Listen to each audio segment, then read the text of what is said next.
Hey everyone, your NET exam is approaching probably in the month of November. Though the date sheets are not out yet, but to be on safer side, if we count the remaining days, only 2 weeks are left for your preparation. And in between, you have festivities also. And because of all these, you might be stressed out by now. So don't worry, calm down, take a deep breath. Do watch this video and get to know the essential steps to follow for qualifying UGC NET exam seamlessly.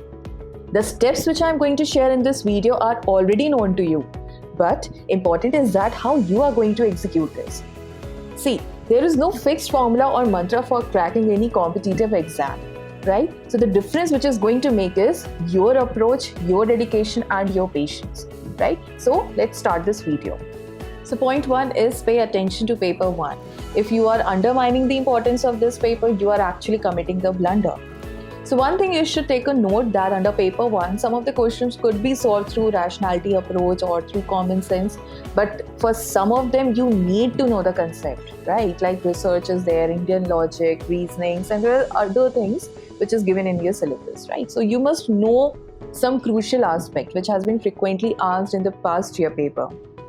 Second point is that if we talk about the mathematical portion, its level is medium, right? They don't ask the difficult questions.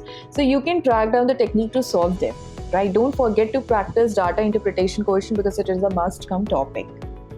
Third thing is that don't forget to prepare the National Education Policy 2020 because there is a high probability for this topic to come for this time, right?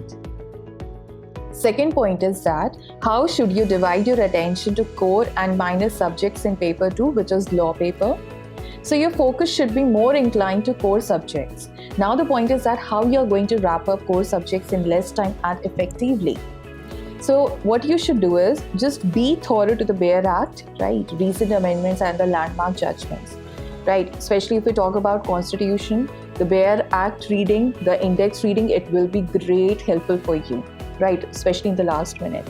Whereas if you talk about the minor acts, right? So it doesn't mean that you should sideline them, but try to focus on the previously asked questions or any new amendment happened in that particular legislation. Or at least you may have a simple BARE Act reading for frequently asked portions, right? You don't have to go through the entire BARE Act, right? If we talk about the minor acts, just pick out the frequently asked portion. So this is how you should balance out between the core subjects and the minor subjects. The third point is revision. This has got an extensive importance which you shouldn't miss in any case. It's important to revise the topic which you have covered in your entire preparation journey because it is going to work as a finalization to your preparation, right? So try to indulge yourself in quick revision.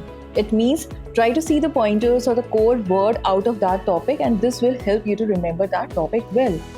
And if you can revise in a written form, then do it because this will help you to preserve the concept for the longer time.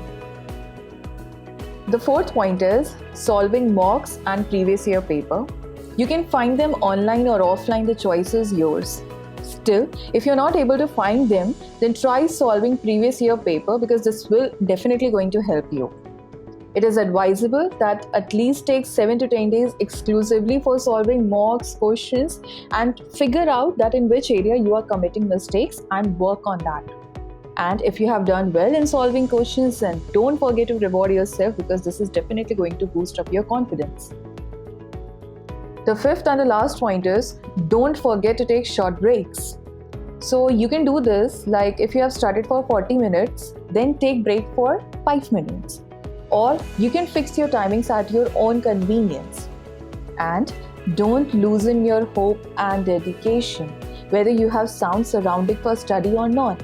Like I've already said that your approach is important, right? So all these were 5 points which you should follow for cracking the UGC NET exam. Thank you for watching this video. Drop your opinion about these 5 points in the comment section below. Please like and share this video with your friends and subscribe with Georesearch Academy to get more updates.